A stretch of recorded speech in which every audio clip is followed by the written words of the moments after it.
Assalamualaikum Ustadz, saya Fulana. Islam mengajarkan kepada umatnya untuk tidak boleh berputus asa dan menganjurkan untuk selalu berusaha dalam menggapai karunia Allah Ta'ala. Demikian juga apabila ingin memiliki keturunan setelah menikah.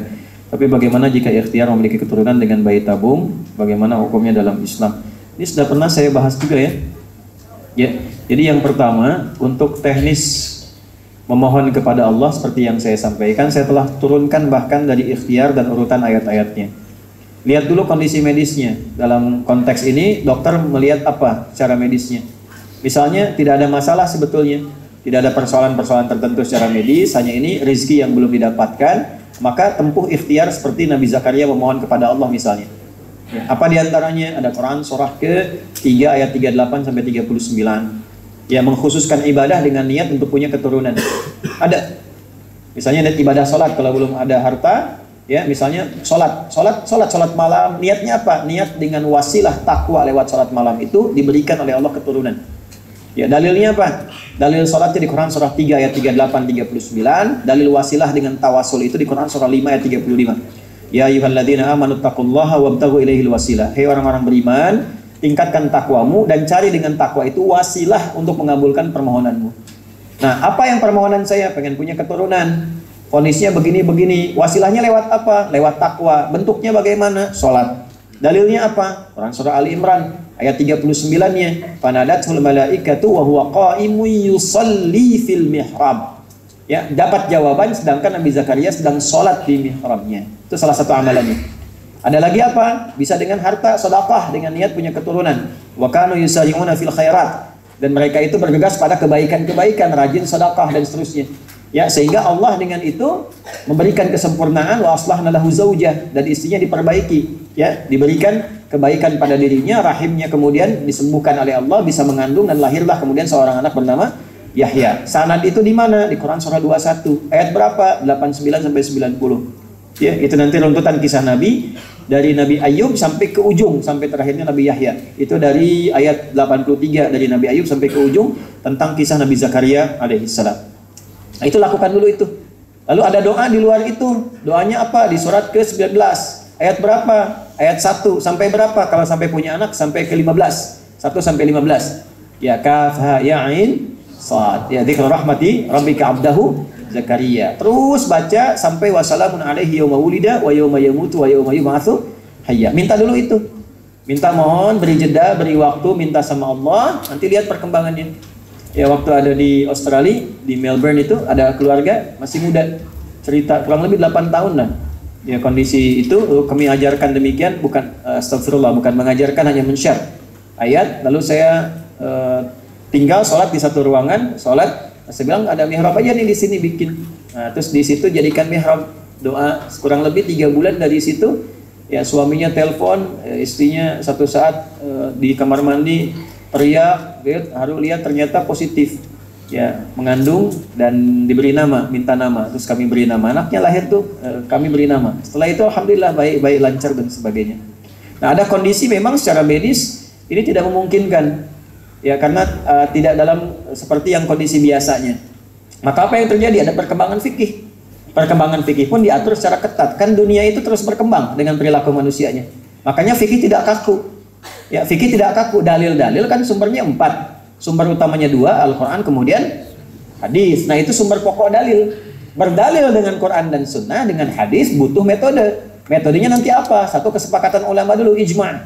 Yang kedua, analogi, kias. Kias membentuk kaidah. Kaidahnya disebut qawaid. Qawaid fikih. Jadi fikih itu ilmu untuk meramu sumber hukum menjadi sebuah produk hukum. Ya, dasarnya disebut usul fikih. Dasar itu melahirkan kaidah disebut qawaidul fiqih. Ya, misalnya ada usul fikih, di situ ada kaidah al-aslu fil amri al-aslu fil amri lil wujub hatta yadulla dalilu ala khilafihi. Asal dari perintah itu wajib sampai datang dalil yang mengarahkan wajib dari turun hukum. Ya, misal amar bentuk perintah, ya ayyuhan nasu kulu mimma fil ardi halalan thayyiba. Hei semua manusia, makan. Bentuknya perintah, kulu, makanlah kalian. Kalau perintah wajib, berarti kalau ada yang nggak makan dosa, ya kan? Dalam kondisi apa makan itu dilakukan? Nanti ada turunan lain. Kalau puasa bagaimana? Dapatnya bagaimana? Kalau nggak ada makan bagaimana? Oh, maksudnya di situ adalah sunnah muakkadah. Tekankan. Tapi menjaga hak hidup bagian dari kewajiban. Ya. Nanti kalau lebih ke dalam lagi ke rumah tangga. Nah, poligami hukumnya apa? Nanti saat pertemuan berikutnya nih. Supaya ibu nggak kaget. Nah, apakah hukumnya wajib? Apakah sunnah? Apakah sunnahnya muakkadah atau sunnahnya diikat atau sebetulnya tidak masuk sunnah, nggak masuk wajib juga? Ya, kondisi biasa. Kapan itu terjadi? Ataukah mubah? Mubahnya terjadinya kapan lagi?